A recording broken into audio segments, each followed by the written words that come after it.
रहमतुल्लाहि व बरकातुहू। रब्बि इश्रह ली सदरी व यस्सिर ली अमरी वहलुल उक़दतम मिन लिसानी यफ़क़हू क़ौली। रब्बी ज़िदनी इल्मा। This is Shoaib Hassan and welcome to my YouTube channel NMD CAT Preparation by Shoaib. Today we are going to discuss unit number 3 aromatic hydrocarbons. इससे previous videos में हमने discuss किया है एरोमेटिक हाइड्रोकार्बन्स के जितने भी लेक्चर्स बनते थे। What is aromatic hydrocarbons, nomenclature, aromaticity क्या है, टाइप्स क्या हैं, इसके रिएक्शंस क्या हैं और ओरिएंटेशन इन इलेक्ट्रोफिलिक सब्स्टिट्यूशन रिएक्शंस वो क्या है, वो हमने सारा कुछ डिस्कस कर लिया है। तो इसके बाद हमने एक टेस्ट कंपोज कराया था 40 MCQs का, तो इसके 30 मिनट्स थे सॉल्व करने के।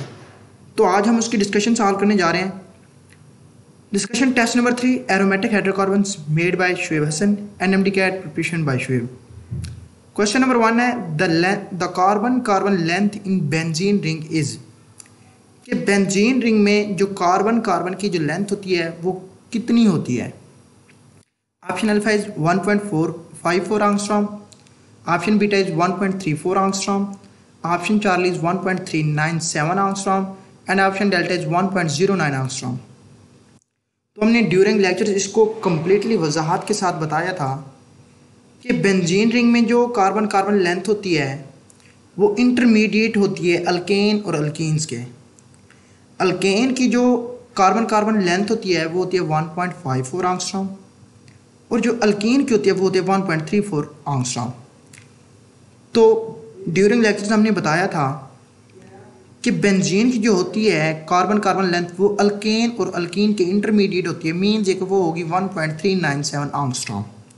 एक इंफॉर्मेटिव था, बुक की लाइन थी, तो आपने इसका आंसर करेक्ट करना है Charlie. Question number 2, how many sigma electrons are present between carbon carbon bond length in benzene. Option alpha is 6, option beta is 12, option Charlie is 18 and option delta is 24। तो benzene की ring देखें तो carbon carbon के दरमियान उसने पूछा है, तो बेंजीन में कार्बन कितने होते हैं टोटल कार्बन होते हैं 6। तो कार्बन एक कार्बन दूसरे कार्बन के साथ एक बॉन्ड बना रहा होता है। इस तरह ये कार्बन दूसरे कार्बन के साथ ये बॉन्ड बना रहा है और ये कार्बन इस कार्बन के साथ बॉन्ड बना रहा है। तो 6 कार्बन एक दूसरे के साथ सिग्मा बॉन्ड बना रहे होते हैं। तो इधर हमने लिख रखा है कि कार्बन कार्बन के दरमियान 6 बॉन्ड्स बनते हैं, 6 सिग्मा बॉन्ड्स। और कार्बन कार्बन के दरमियान जो 6 सिग्मा बॉन्ड बनते हैं तो एक बॉन्ड 2 इलेक्ट्रॉन के पार्टिसिपेट करने के बाद बनता है। तो 6 बॉन्ड है तो इसके मतलब ये है कि 12 इलेक्ट्रॉन्स हुए। तो उसने क्वेश्चन में पूछा था कि how many sigma electrons are present between carbon carbon bond length in benzene. तो हमने इधर देख लिया कि कार्बन कार्बन के दरमियान बॉन्ड 6 बन रहे हैं, तो इसका मतलब ये है कि इलेक्ट्रॉन्स जो होंगे वो 12 होंगे, इसलिए आंसर क्या हुआ बीटा। अच्छा, कार्बन और हाइड्रोजन, एक कार्बन के साथ इधर हाइड्रोजन है, इस कार्बन के साथ भी हाइड्रोजन होता है, इस कार्बन के साथ भी हाइड्रोजन अटैच होता है, इस कार्बन के साथ भी, इस कार्बन के साथ भी और इस कार्बन के साथ भी। तो each carbon made 6 sigma bond with hydrogen and each carbon made 6 sigma bond with carbon. तो हर कार्बन ये डबल बॉन्ड, एक सिग्मा बॉन्ड इधर बन रहा है, एक बॉन्ड इधर बन रहा है, एक बॉन्ड इधर बन रहा है, एक बॉन्ड इधर। तो टोटल जो बन रहे हैं, टोटल जब वो टोटल की बात पूछे तो कार्बन कार्बन के दरमियान वो 6 सिग्मा बॉन्ड बनते हैं, मीन्स है कि 12 इलेक्ट्रॉन्स हैं। 6 sigma bond means 12 electron carbon carbon के दरमियान। अगर कार्बन कार्बन के दरमियान वो हमसे पाई इलेक्ट्रॉन पूछे कितने बनते हैं, तो देखिए कार्बन बेंजीन में 3 अल्टरनेट पोजीशन पर पाई बॉन्ड है, डबल बॉन्ड है, तो 3 पाई बॉन्ड मीन्स 6 इलेक्ट्रॉन्स। तो आपने इसको कंफ्यूज नहीं करना कि कार्बन कार्बन के दरमियान बॉन्ड्स टोटल कितने बनते हैं, 6 बॉन्ड्स, इलेक्ट्रॉन्स कितने बनते हैं 12। इस तरह कार्बन हाइड्रोजन के दरमियान बॉन्ड्स कितने बनते हैं 6, कार्बन हाइड्रोजन के दरमियान इलेक्ट्रॉन्स कितने होंगे 12। इस तरह पाई बॉन्ड अगर पूछ ले तो वो 3 पाई बॉन्ड बनते हैं और 6 पाई इलेक्ट्रॉन होंगे। समझ आई? नेक्स्ट चलते हैं। Who structure contributed more part for benzene. Option alpha is Friedel Crafts, option beta is Alzheimer's, option Charlie is Dewar structure, option delta is Kekule structure. तो आपको पता है कि केक्यूल्स की स्ट्रक्चर ने मोर पार्टिसिपेट किया था, इसलिए इसका जो पार्टिसिपेशन है वो होती है 39.5%। एक ये पार्टिसिपेट करता है और 39.5% ये। तो मोस्टली जो पार्टिसिपेंट होती है बेंजीन रिंग में वो होती है केक्यूल्स की स्ट्रक्चर। ऑलमोस्ट 79% जो केक्यूल स्ट्रक्चर है वो इन दो स्ट्रक्चर पार्टिसिपेट कर रहे होते हैं। इसके अलावा जो दीवार स्ट्रक्चर होते हैं वो 21% कर रहे होते हैं, उसकी 3 स्ट्रक्चर होती हैं, उसकी पोजीशन भी डिफरेंट होती है, लेकिन जो मोर कंट्रीब्यूशन होती है वो केक्यूल स्ट्रक्चर की होती है। ऑप्शन इसका क्या हुआ? केक्यूल्स। अच्छा, question number 4, metaxylene on side chain oxidation gives. Option alpha is phthalic acid, option beta is fumaric acid, option 40 isophthalic acid and option delta is terephthalic acid. तो side chain oxidation of benzene के दौरान हमने ये question आपको solve कराए थे, तो मज़ीद हम आपको बता रहे हैं कि आर्थोजाइलिन जो होता है वो हमेशा थैलिक एसिड देगा, मेटाजाइलिन जो होगा वो आइसोफेथैलिक एसिड देगा, पैराजाइलिन जो होगा वो टेरफेथैलिक एसिड देगा। कैसे? पहले देखें आर्थोजाइलिन है क्या, कि 1 और 2 पोजीशन पर अगर मिथाइल ग्रुप हो तो उसको कहते हैं आर्थोजाइलिन, अगर 1 और 3 पोजीशन पर हो तो उसको कहते हैं मेटाजाइलिन, अगर 1 और 4 पोजीशन पर हो तो उसको कहते हैं पैराजाइलिन। तो आर्थोजाइलिन की जब हम करेंगे oxidation, side chain oxidation in the presence of KMnO4 in K2Cr2O7, तो हमें क्या मिलेगा? Phthalic acid. ये भी ऑक्सीडाइज होगा, ये भी ऑक्सीडाइज होगा, तो हमेशा ऑक्सीडाइज CH3 होकर COOH बनाता है, बेंजोइक एसिड बनाता है। ये भी बेंजोइक एसिड होगा, ये भी बेंजोइक एसिड। तो इसका मतलब ये है कि क्या बना रहा है? Phthalic acid. तो उसने क्वेश्चन क्या पूछा? मेटाजाइलिन। जो मेटाजाइलिन की हम ऑक्सीडेशन करेंगे तो हमें मिलेगा आइसोफेथैलिक एसिड, क्योंकि एक इधर भी COOH कन्वर्ट हो जाएगा, इधर भी जो होगा CH3 वो COOH में कन्वर्ट हो जाएगा। तो उसको क्या कहते हैं? इस स्ट्रक्चर को आइसोफेथैलिक एसिड।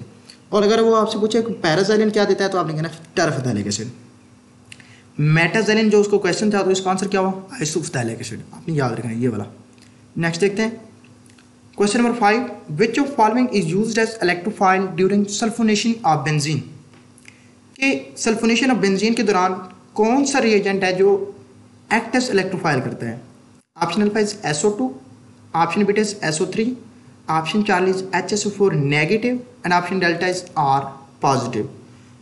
तो ये भी लेक्चर के दौरान बताया गया है कि SO3 जो होता है वो इलेक्ट्रोफाइल के तौर पर एक्ट करता है। देखें, जब हम सल्फ्यूरिक एसिड का सल्फ्यूरिक एसिड के साथ रिएक्शन करते हैं तो HO पॉजिटिव मिलता है, SO3 मिलता है और HSO4 नेगेटिव मिलता है। SO3 जो होता है वो एक्ट एज इलेक्ट्रोफाइल होता है, HSO4 नेगेटिव जो होता है वो एक्ट एज बेस होता है। तो आपने ये चीज़ भी याद रखनी है। Next question, biphenyl is an example of. Option alpha is fused aromatic hydrocarbons, option beta is isolated aromatic hydrocarbons, option 40 monocyclic and option delta is both a and b. तो बाइफिनाइल की स्ट्रक्चर दे गए। Biphenyl है कि एक phenyl group ये, एक दूसरा फिनाइल ग्रुप ये, तो 2 फिनाइल ग्रुप सेपरेटेड हैं, आइसोलेटेड हैं, तो इसका आंसर क्या हुआ? Isolated aromatic hydrocarbons. अच्छा, इसका मॉलिक्यूलर फार्मूला क्या होगा? वो आपसे ये भी पूछ सकता है कि बाइफिनाइल का मॉलिक्यूलर फार्मूला क्या है, तो आपने कहना C12H10। कैसे? एक फिनाइल का जो मॉलिक्यूलर फार्मूला होता है फिनाइल C6H5 होता है। अगर दूसरा आ जाए, 2 फिनाइल ग्रुप है ना, बाइफिनाइल कह रहे हैं, तो 2 फिनाइल के लिए क्या होगा? C12H10। Have you got point? तो इसका क्या हुआ? Isolated aromatic hydrocarbons. नेक्स्ट देखते हैं question number 7, the resonance energy of one three cyclohexadiene is. One three cyclohexadiene की रेजोनेंस एनर्जी क्या है? Option alpha is 7.5 kilo joule per mole, option beta is 150 kilo joule per mole and option 40 -231 kilo joule per mole and option delta is -239 kilo joule per mole. तो पहले तो आपको पता होना चाहिए कि रेजोनेंस एनर्जी क्या होती है। रेजोनेंस एनर्जी जो होती है वो डिफरेंस होती है एक्चुअल हीट और कैलकुलेटेड हीट के दरमियान डिफरेंस। अगर वो आपसे पूछता कैलकुलेटेड हीट क्या है तो आपने आंसर कर देना था 1,3-साइक्लोहेक्साडाइइन के लिए जो होती है वो होती है -239 किलो जूल पर मोल। अगर वो पूछता कैलकुलेटेड के अलावा एक्चुअली ऑब्जर्व्ड कितनी होती है तो आपने कहना था -231.5 किलो जूल पर मोल। अगर वो पूछता कि आपसे रेजोनेंस एनर्जी क्या है, रेजोनेंस एनर्जी ऑब्जर्व्ड और कैलकुलेटेड का डिफरेंस लेना था। -231 इधर आपने लिख लेना है, -231.5 -239, तो इसका जब डिफरेंस लेंगे तो ये आएगा 7.5, तो इधर आपने करेक्ट कर लेना है -231.5। तो इसका आंसर क्या हुआ? 7.5 इसकी रेजोनेंस एनर्जी है। वो डिफरेंट क्वेश्चन बना सकता है, कैलकुलेटेड का सेपरेट क्वेश्चन बना सकता था, ऑब्जर्व्ड का सेपरेट क्वेश्चन बना सकता है, रेजोनेंस एनर्जी का सेपरेट क्वेश्चन बना सकता था। Next question, which of following groups attack eight 2, 4, 6 position on benzene ring. पहले तो आपको पता होना चाहिए कि 2, 4, 6 पोजीशन कौन सी होती है। बेंजीन रिंग में 2 जो पोजीशन होती है 2 वो होती है आर्थो, 6 पोजीशन भी आर्थो होती है। इसके अलावा जो 4 पोजीशन होती है पैरा। तो आपको पता लग गया होगा कि क्वेश्चन वो आपसे पूछना क्या जा रहा है। तो उसने क्वेश्चन क्या पूछा कि which of following group attacks at 2 4 6 position on benzene ring, means ये कि आर्थो पैरा डायरेक्टिंग ग्रुप इसमें से कौन से हैं। तो ड्यूरिंग लेक्चर्स हमने आपको इसकी डिफरेंट कंडीशन बताई थी, 3 इंपॉर्टेंट ट्रिक्स बताई थी कि फर्स्ट ट्रिक ये है, सेकंड ट्रिक ये है, थर्ड ट्रिक ये है। तो ट्रिक नंबर 1 हम इधर अप्लाई करके देखते हैं। ट्रिक नंबर 1 ये थी कि जो लॉन पेयर हो जिसके पास और सैचुरेटेड ग्रुप्स हों तो वो होते हैं ortho para group. Lone pair जिसके ऊपर, यानी कि ऑक्सीजन है ना, इसके ऊपर 2 लॉन पेयर होते हैं, एक ऊपर और एक नीचे, दो लॉन पेयर। नाइट्रोजन पर 1 लॉन पेयर होता है। और उसने दूसरी बात क्या कही है कि सैचुरेटेड ग्रुप्स, मिथाइल ग्रुप जो है ये सैचुरेटेड ग्रुप है, तो लॉन पेयर इस पर भी मौजूद है, इस पर भी मौजूद है। तो मिथाइल ग्रुप भी ये क्या होते हैं, आर्थो पैरा पोजीशन होते हैं। अच्छा, अगर वो पूछे कि मेटा ग्रुप कौन से होते हैं, जिस पर पॉजिटिव चार्ज आ जाए या अनसैचुरेटेड ग्रुप हो जाए। अनसैचुरेटेड ग्रुप मीन्स है कि उसके अंदर मल्टीपल बॉन्ड्स हो, डबल बॉन्ड भी हो सकता है, ट्रिपल बॉन्ड भी हो सकता है। तो आपने वो क्या कहना है, मेटा डायरेक्टिंग ग्रुप है। तो लॉन पेयर जिसके पास हो या सैचुरेटेड ग्रुप्स हो वो होते हैं ortho para directing group. Next चलते हैं। When methyl benzene is present in excess amount during chlorination in the presence of sunlight, the product formed will be, कि जब हम मिथाइल बेंजीन को एक्सेस ले रहे हैं during chlorination in the presence of sunlight तो इसका प्रोडक्ट क्या मिलेगा। तो हमने इधर सिचुएशन लिख दिया कि अगर मिथाइल बेंजीन को एक्सेस ले रहे हैं तो हमें मेजर जो प्रोडक्ट मिलेगा वो मिलेगा बेंजाइल क्लोराइड, जब हम मिथाइल बेंजीन को एक्सेस में ले रहे हैं। क्योंकि क्लोरीन होगा लिमिटिंग तो आगे रिएक्शन जाएगा नहीं, तो जैसे कि CCl3 बन जाता है या CHCl2 बन जाता बेंजल के केस में। तो मिथाइल तो एक्सेस में है लेकिन क्लोरीन एक्सेस में नहीं है, क्लोरीन एक ही है, तो इसका मतलब ये है कि ये बेंजाइल क्लोराइड बनेगा। अगर वो आपसे पूछता कि क्लोरीन एक्सेस में है तो इसका फाइनल प्रोडक्ट क्या बनता है, तो फाइनल प्रोडक्ट जो इसका बनता है वो बनता बेंजो ट्राइक्लोराइड। और इसके अगर वो पूछता कि प्रोडक्ट कौन से पॉसिबल है, वो बेंजाइल क्लोराइड भी पॉसिबल था, बेंजल क्लोराइड भी पॉसिबल था और बेंजो ट्राइक्लोराइड भी पॉसिबल था। उसका answer all A, B and Charlie हो जाता। ठीक है, तो इधर क्वेश्चन क्या था, when methyl benzene in excess, जब मिथाइल बेंजीन एक्सेस में तो हमने क्या बताया आपको, बेंजाइल क्लोराइड इसका आंसर होगा। नेक्स्ट क्वेश्चन है 2020 का MCQs है। Arene family belongs to, option alpha is alkyne, option beta is benzene, option Charlie is ethylene and option delta is acetylene. तो अरीन फैमिली जो होती है वो बेंजीन फैमिली होती है। ये आपके लिए इंफॉर्मेटिव पॉइंट है, आपको याद भी होना चाहिए, ये फेडरल की बुक्स में लिखा हुआ है। Question number 11, sp2 hybridization of benzene gives geometry. ये भी ड्यूरिंग लेक्चर हमने बता दिया था। लीनियर जो होती है वो sp हाइब्रिडाइजेशन होती है, बेंट और एंगुलर जो होती है वो sp3 हाइब्रिडाइजेशन में आ जाती है जब कोई लॉन पेयर आ जाए। जो ट्राइंगुलर प्लेनर होती है ये sp2 हाइब्रिडाइजेशन रखती है। टेट्राइडल भी sp3 के केस में होती है। तो इसका क्या हुआ, triangular planar. Question number 12, the nucleophilicity of benzene ring is maximum if group is attach to it. कि न्यूक्लियोफिलिसिटी जो होती है बेंजीन रिंग की मैक्सिमम होती है किस ग्रुप के लिए, अगर वो ग्रुप इसके साथ अटैच हो।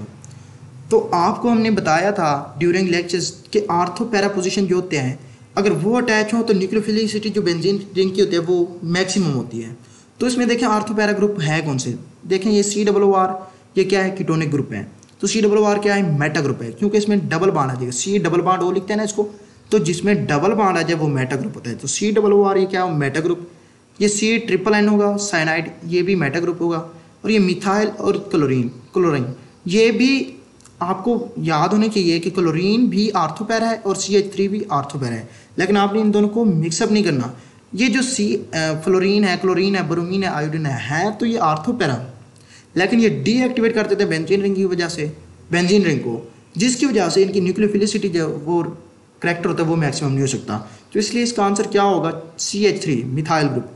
आपने फिर याद रखना है, हालांकि Cl भी क्या है, आर्थो पैरा ग्रुप है, लेकिन जो हम करेक्ट आंसर करने जा रहे हैं वो CH3 को करने जा रहे हैं। इसकी रीज़न क्या है, क्योंकि जो फ्लोरीन है, क्लोरीन है या ब्रोमीन है, ये जो बेंजीन रिंग को होते हैं ना ये डीएक्टिवेट कर देते हैं, हालांकि जो आर्थो पैरा होते हैं वो एक्टिवेट करते हैं। इसलिए इसका आंसर हम कौन सा चूज़ करेंगे, जो एक्टिवेट करें बेंजीन रिंग को, जिसलिए इसका आंसर क्या हुआ, चार्ली। नेक्स्ट क्वेश्चन देखते हैं। Question number 13, the group which activate benzene ring is option alpha CHO, option beta is NH2, option 40 COOH, option delta is SO3H।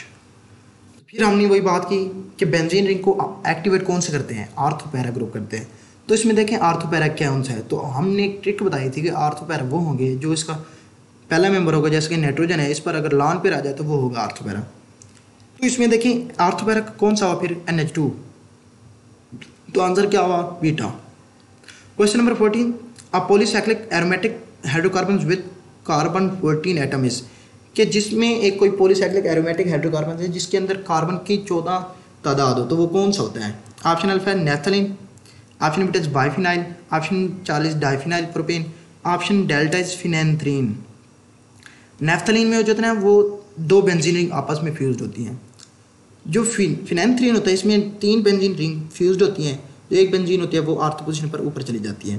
तो इसके अगर हम कार्बन काउंट करें तो कार्बन 14 बनते हैं। कैसे? ये 1, ये 2, ये 3, ये 4, ये 5, 6, 7, 8, 9, 10, 11, 12, 13 और ये 14। तो उसकी जो क्वेश्चन था कि जिसमें जो कार्बन हो वो 14 हो तो उसकी स्ट्रक्चर कौन सी होगी, तो आपने बना लेना स्ट्रक्चर फिनेंथ्रीन की होगी। जो उसका मॉलिक्यूलर फार्मूला बनता है वो बनता है C14H10। आपसे मॉलिक्यूलर फार्मूला भी पूछ सकता है, ये नहीं कि उसने फ्यूज रिंग बना के दे दिया ये एरोमेटिक हाइड्रोकार्बन्स का कौन सा पार्ट है या उसको नाम पूछ ले। इस तरह के क्वेश्चन भी आते हैं, लेकिन मॉलिक्यूलर फार्मूला भी आपसे पूछ सकता है। Question number 15, the function of AlCl3 in Friedel Craft reaction is to produce, कि AlCl3 का रिएक्शन फंक्शन क्या है? फ्रीडल क्राफ्ट अल्काइलेशन हो या फ्रीडल क्राफ्ट एसाइलेशन हो। तो आपको पता है फ्रीडल क्राफ्ट एसाइलेशन या फ्रीडल क्राफ्ट अल्काइलेशन में AlCl3 जो होता है वो क्या करता है? इलेक्ट्रोफाइल को क्रिएट करता है। जैसे कि RCl है ना, जब हम इसका AlCl3 के साथ रिएक्ट करेंगे तो R पॉजिटिव एक इलेक्ट्रोफाइल प्रोड्यूस करेगा, जो पॉजिटिव वाला तो वो होता है इलेक्ट्रोफाइल। AlCl4 नेगेटिव बनाएगा जो होगा बेस। तो अगर वो ऑप्शन बेस में भी देता तो हम बेस को भी करेक्ट कर लेते, बोथ A एंड B होता तो। लेकिन जो इसका मेजर है वो क्या है? इलेक्ट्रोफाइल को क्रिएट करता है, तो इसका आंसर क्या हुआ? Delta. Question number 16, aromatic hydrocarbon Burns with a सूटी फ्लेम बिकॉज दे हैव। मैंने ये लेक्चर के दौरान भी बताया और अब भी बता रहा हूँ कि एरोमेटिक हाइड्रोकार्बन्स का जो इसका आंसर बनेगा हायर परसेंटेज होगी कार्बन की और लोअर परसेंटेज होगी हाइड्रोजन की। क्यों? क्योंकि अल्केन का देखें जो कार्बन 6 होती है उसको कहते हैं हेक्सेन, C6H14 बनता है उसका फार्मूला। अल्कीन में हेक्सीन होता है, C6H12 होता है। अल्काइन में हेक्साइन होता है, C6H10 होता है। तो बेंजीन में देखें कार्बन 6 वाला तो C6H6 है। हालांकि हाइड्रोजन इसमें दो काम होते जा रहे हैं, लेकिन बेंजीन में मेजर डिफरेंस है हाइड्रोजन का। तो इसका मतलब ये है कि इसमें कार्बन तो मैक्सिमम है लेकिन हाइड्रोजन कम है। तो इसकी रीज़न क्या होगी? कार्बन जब मैक्सिमम होते हैं तो वो सूटी फ्लेम देते हैं, जब वो बर्न होते हैं तो इसका आंसर क्या हुआ? Higher percentage of carbon. Next question देखते हैं, which of the following is least reactive? Option alpha is benzene, option beta is toluene, option 40 chlorobenzene and option delta is nitrobenzene. तो हमने ये भी आपको बताया था कि बेंजीन, टॉलुइन, क्लोरोबेंजीन और नाइट्रोबेंजीन का ट्रेंड क्या होता है। आपने फिर भी लिख लेना है कि aniline is 10,000 times more faster than benzene, फिर तक phenol 1000 time faster than benzene, फिर होता toluene 33 times faster than benzene, फिर होता बेंजीन। क्लोरोबेंजीन जो होता है वो 30 टाइम्स स्लोअर होता है बेंजीन से, और नाइट्रोबेंजीन जो होता है वो 10,000 टाइम्स स्लोअर होता है किससे? बेंजीन से। ये अपनी ऑर्डर ऑफ रिएक्टिविटी लिख लेना है कि aniline are more reactive than phenol, then toluene, benzene, फिर क्लोरोबेंजीन, फिर नाइट्रोबेंजीन, फिर बेंजल्डिहाइड, फिर बेंजोइक एसिड। तो उसने क्या कहा है कि which of the following is least reactive. तो लीस्ट रिएक्टिव इसमें देखें उसने बेंजीन दे रखा है तो नाइट्रोबेंजीन से बेंजीन तो ज़्यादा रिएक्टिव है। अच्छा, उसके अलावा उसने टॉलुइन दे रखा है, टॉलुइन तो बेंजीन से भी ज़्यादा रिएक्टिव है। उसने क्लोरोबेंजीन दे रखा है, क्लोरोबेंजीन नाइट्रोबेंजीन से ज़्यादा रिएक्टिव है। तो लीस्ट रिएक्टिव कौन सा है? Nitrobenzene. Next question, which of following group deactivates the benzene ring? Option alpha is NH2, option beta is CH3, option 40 CHO and option delta is OH। तो deactivate groups कौन से होते हैं? डीएक्टिवेटेड ग्रुप होते हैं मेटल डायरेक्टिंग ग्रुप। तो इसमें देखिए मेटल डायरेक्टिंग ग्रुप क्या है। पहली बात हमने इसकी एक ट्रिक बताई थी जिसमें डबल बॉन्ड आ जाए। तो CHO क्या है? अल्डिहाइडेड ग्रुप है ना, C डबल बॉन्ड OH आएगा। तो डबल बॉन्ड आ गया है तो इसका मतलब ये है कि इसमें मल्टीपल बॉन्ड है, डबल बॉन्ड है, तो ये मेटल डायरेक्टिंग ग्रुप होंगे। इसकी 3 ट्रिक्स बताई थी, बाकी आप वो लेक्चर में सुन सकते हैं, लेकिन जो आपके लिए ईजी है हम वो बता रहे हैं। तो आपने इसका आंसर क्या करना है? 4 लें। Question number 19, which of following is not a derivative of aromatic hydrocarbons? Option alpha is aniline, option beta is toluene, option 40 pyridine and option delta is phenol. तो कहता है कि इन में से कौन सी ऐसी स्ट्रक्चर है जो डेरिवेटिव्स ऑफ एरोमेटिक हाइड्रोकार्बन्स नहीं है? एनिलीन एनिलीन की जब हम स्ट्रक्चर देखते हैं तो बेंजीन रिंग के ऊपर NH2 है तो एनिलीन। टॉलुइन के जब देखते हैं बेंजीन रिंग के ऊपर CH3 है। और जो फिनोल के देखते हैं बेंजीन रिंग के ऊपर OH ग्रुप आता है। जब पैरिडीन को देखते हैं बेंजीन रिंग ये बनती नहीं है क्योंकि इसमें जो डबल बॉन्ड है वो रहता ही नहीं है, तो इधर नाइट्रोजन आ जाता है, तो ये इसका डेरिवेटिव्स नहीं बन सकता। तो डेरिवेटिव्स कौन से बन सकते हैं? एलिलीन भी बन सकता है, टॉलुइन भी, फिनोल भी। तो इसलिए आंसर क्या हुआ? Pyridine. Pyridine is not a derivatives of aromatic hydrocarbons. Next question, benzene gives how many disubstituted products? ये तो सबको ही पता होगा, 3 डाइसब्स्टिट्यूटेड प्रोडक्ट्स होते हैं। कौन कौन से? Ortho, meta and para. Question number 21, the conversion of benzene to cyclohexane is? कि बेंजीन से साइक्लोहेक्सेन में ये कौन सा रिएक्शन है? एडिशन रिएक्शन है, एलिमिनेशन रिएक्शन है, सब्स्टिट्यूशन रिएक्शन है या पॉलीमराइजेशन रिएक्शन है?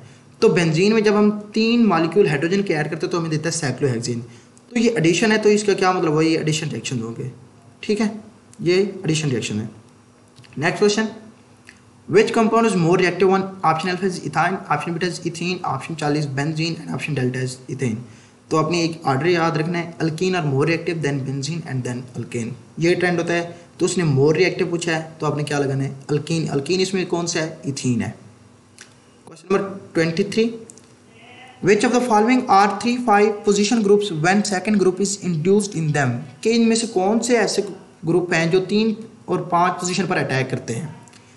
तो उसने कुछ ही ट्रेंड्स दे रखे हैं। एक में उसने NH3 दिया है और दूसरे में CHO ग्रुप दिया है और तीसरे में COOH दिया है और चौथे में उसने CH3 दिया है। तो कहते हैं इनमें से कौन से पेयर हैं या कौन से स्ट्रक्चर हैं जो 3-5 पोजीशन पर अटैक करते हैं? तो 3-5 पोजीशन कौन से होते हैं? मेटा डायरेक्टिंग ग्रुप होते हैं। Meta directing group deactivate the benzene ring.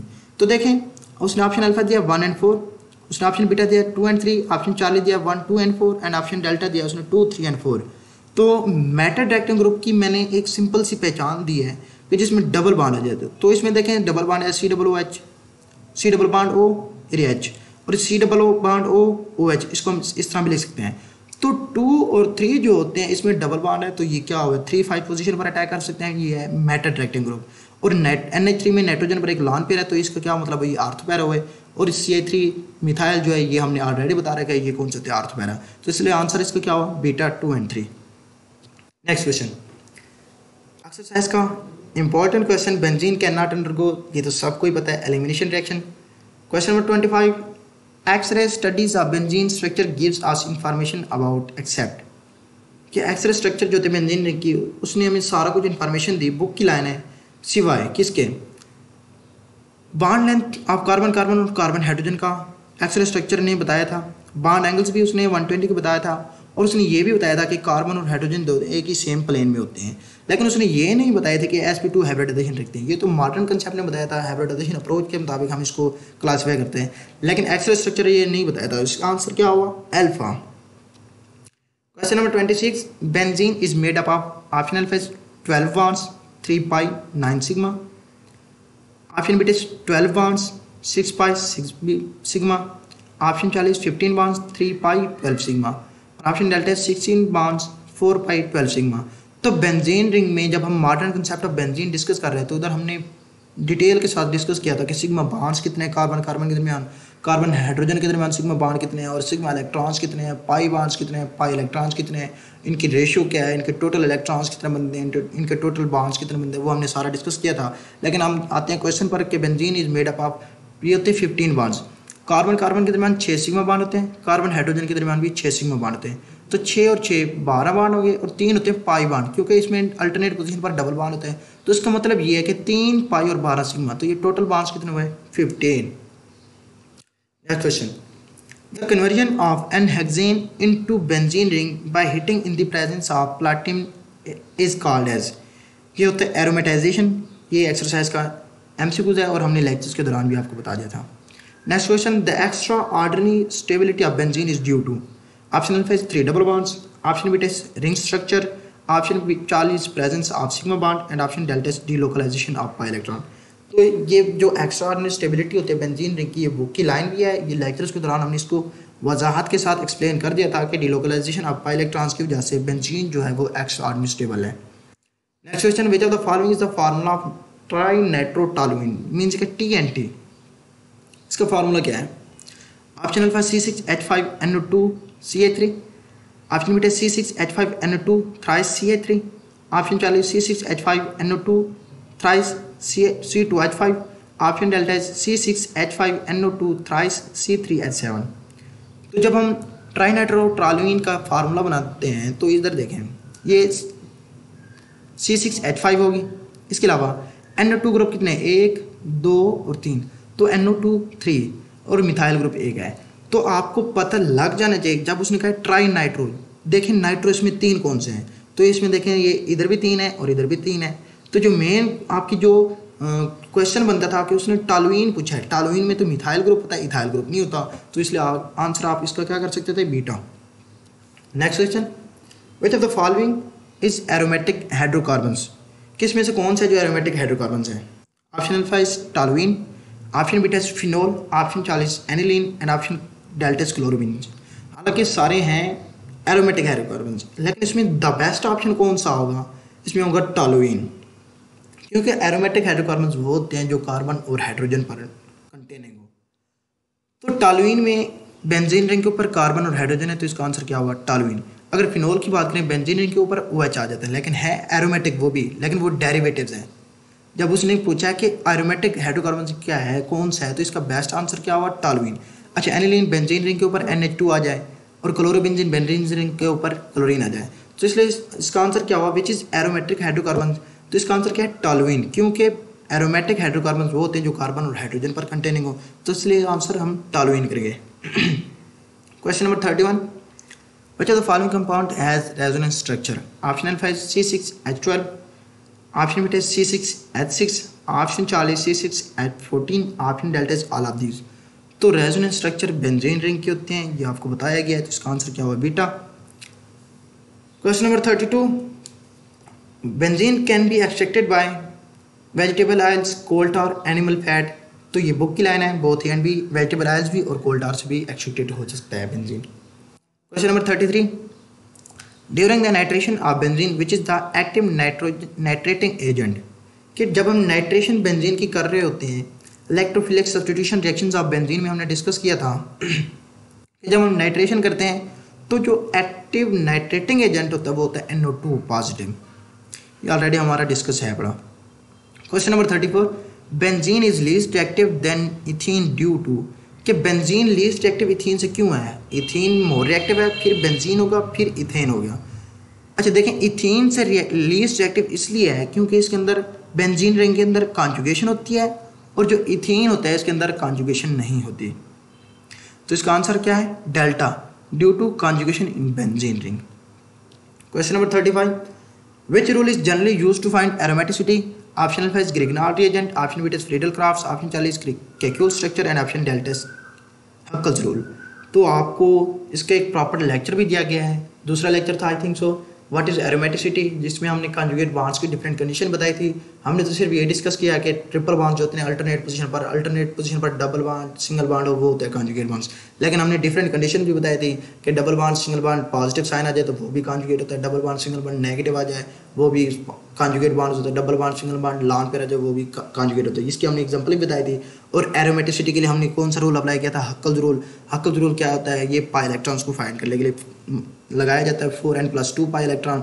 जो n है ये बेंजीन रिंग होता है, कितनी बेंजीन रिंग है, जैसे कि हम बेंजीन को हम लेट्स सपोज कर लेते हैं तो उसमें पाई इलेक्ट्रॉन्स कितने हैं, अगर हम n को 1 पुट करें तो 4 × 1 4 + 2 6, तो 6 पाई इलेक्ट्रॉन बनेंगे, क्योंकि बेंजीन रिंग के अंदर 3 पाई बॉन्ड्स होते हैं तो 6 पाई इलेक्ट्रॉन्स मीन्स है कि वो एरोमेटिक हाइड्रोकार्बन्स होगा, अदरवाइज नहीं होगा। जो इस रूल को फॉलो करेंगे वो एरोमेटिक होंगे, अदरवाइज नहीं होंगे। नेक्स्ट चलते हैं, which of the following is the molecular formula of benzyl chloride.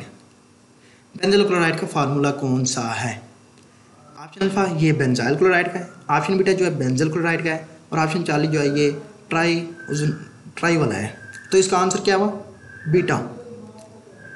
उसने क्या पूछा बेंजल क्लोराइड, तो बेंजल क्लोराइड का फार्मूला ये बनता है, ये बेंजाइल क्लोराइड का है। तो ये आपने स्ट्रक्चर मॉलिक्यूलर फार्मूला भी याद रखना है और इसके अलावा स्ट्रक्चरल फार्मूला भी याद रखना है। तो question number 37, which of the following act as catalyst during halogenation of benzene. तो ferrous halide, ferric halide, nitronium ion या बोथ एंड बी। तो FeCl3 जो होता है वो एक्ट एज कैटलिस्ट करता है। तो फेरिक जो इधर आयरन है उसकी जो ऑक्सीडेशन स्टेट है वो है +3, तो जिसकी +3 होता है वो होता है फेरिक, नॉट फेरस। अगर +2 होती वो होता फेरस, तो इसलिए आंसर क्या हुआ, ferric halide, not ferrous halide. तो act as catalyst during halogenation of benzene is ferric halide. आपने ये भी याद रखना है क्योंकि इसकी ऑक्सीडेशन स्टेट +3 होती है और फेरस के केस में +2 होती है। तो +3 जिसके केस में वो होता है फेरिक हैलाइड, तो इसलिए आंसर क्या हुआ, बीटा। नेक्स्ट क्वेश्चन है, what is the resonance energy of one three cyclohexadiene. ये ऑलरेडी क्वेश्चन डिस्कस कर चुके हैं। 7.5 किलो जूल पर मोल होती है। जब हम इसको कैलोरी में लेते हैं 7.5 को जब हम 4.14 से डिवाइड करते हैं वो होता है 1.81 किलो कैलोरी पर मोल। तो इसलिए आंसर क्या हुआ, बोथ बी एंड सी। तो आपसे वो answer calorie kilo joule per मोल के अलावा किलो कैलोरी पर मोल में पूछ सकता है। ये भी हमने डिस्कस किया था जब हम ये रेजोनेंस एनर्जी वाला टॉपिक डिस्कस कर रहे थे। नेक्स्ट क्वेश्चन है 39, हाउ मेनी हैलोजेंस या hydrogen will be added in straight chain structure of benzene. तो पहले तो ये देख लें कि बेंजीन की स्ट्रेट चेन पॉसिबल स्ट्रक्चर कितनी बन सकती हैं, 1 2 3 4। तो जो पॉसिबल बन सकती हैं वो 4 स्ट्रक्चर बन सकती हैं। सब में काउंट करें, कार्बन 6 हैं, हाइड्रोजन भी 6 हैं। देख लें, कार्बन काउंट करते, carbon 1, carbon 2, carbon 3, carbon 4, 5 and 6। Hydrogen count करते हैं 1 2 3 2 5 और ये 6। इसमें भी कार्बन 6 होंगे, हाइड्रोजन भी 6 होंगे। इस केस में भी कार्बन 6 होंगे, हाइड्रोजन भी 6 होंगे। इस केस में भी कार्बन 6 होंगे, हाइड्रोजन भी 6 होंगे। तो उसने क्या कहा है कि हाउ मेनी हैलोजन या hydrogen will be added in straight chain structure of benzene ring. तो इसमें कितने हैलोजन या हाइड्रोजन ऐड होंगे। तो इसमें आंसर क्या है, 4 हाइड्रोजन या हैलोजन यूज होंगे। कैसे, देखें ये ट्रिपल बॉन्ड है ना, ट्रिपल बॉन्ड में 1 सिग्मा 2 पाई बॉन्ड होते हैं। इधर ये भी ट्रिपल बॉन्ड है 1 सिग्मा 2 पाई बॉन्ड। तो 2 पाई बॉन्ड इधर है तो 2 पाई बॉन्ड इधर है तो 4 पाई बॉन्ड्स। 4 पाई बॉन्ड्स को तो हमने कन्वर्ट करना है। तो इसके लिए हमें कितने हाइड्रोजन की यूज़ होगी, 4 हाइड्रोजन की या 4 हैलोजन की। इस केस में भी देख लें, ये 1 सिग्मा 1 पाई, इसमें 1 सिग्मा 2 पाई, इसमें 1 सिग्मा 1 पाई। तो 1 पाई इधर है, 2 पाई इधर है, 3, 1 पाई इधर, 4। तो इधर भी 4 पाई बॉन्ड है, इस केस में भी 4 पाई बॉन्ड है, इस केस में भी 4 होंगे, इस केस में भी 4 होंगे। तो इसलिए 4 हैलोजन या 4 हाइड्रोजन यूज़ होंगे। तो इसलिए आंसर क्या हुआ, चार्ली। हालांकि जो इसकी बेंजीन रिंग में वो हैलोजन या हाइड्रोजन यूज़ होंगे वो होंगे 3, लेकिन जब स्ट्रेट चेन की बात होगी वो होगी 4। Question number 40, the last one question, what is the molecular formula of diphenyl methane. Option alpha C12H12, option beta C13H13, option 40 C13H12 और ऑप्शन डेल्टा C12H13। तो उसने क्या कहा है, डाइफिनाइल। तो एक फिनाइल में होता है C6H5, तो 2 फिनाइल आ गए C12H10। उसने क्या कहा, मीथेन। तो C12H10 हो चुका है ऑलरेडी, तो एक कार्बन और आ गया तो C13 बनेंगे। तो H10 ऑलरेडी थी तो 2 हाइड्रोजन ये हैं तो ये H12 बन जाएगा। तो इसलिए आंसर क्या हुआ, C13H12। डाइफिनाइल मीथेन का, वो आपसे फिनेंथ्रीन का, नेफ्थलीन का, एंथ्रासीन का, किसी का भी मॉलिक्यूलर फार्मूला पूछ सकता है। तो आपने उसका स्ट्रक्चर भी याद रखना है। अगर आपने हमारे लेक्चर सुना है तो आपको हमने सारे डिटेल बता दी थी कि फिनेंथ्रीन का क्या है, डाइफिनाइल मीथेन का क्या है, बाइफिनाइल का क्या है, फिनेंथ्रीन, एंथ्रासीन, ये सारे हमने स्ट्रक्चर बता दिए। नेफ्थलीन के उनके मॉलिक्यूलर फार्मूला भी बता दिया था, हमने डिटेल के साथ डिस्कस किया। जो स्टूडेंट्स हमारे लेक्चर सुन रहे हैं तो उनको तो साफ ज़रा ये टेस्ट इजी लगा होगा। तो जिन्होंने ये क्वेश्चन ये टेस्ट सॉल्व किया है और जिन्होंने हमारे लेक्चर नहीं सुने तो उनको थोड़ी सी डिफ़िकल्टी हुई होगी। उम्मीद है ये आपको डिस्कशन समझ आई होगी।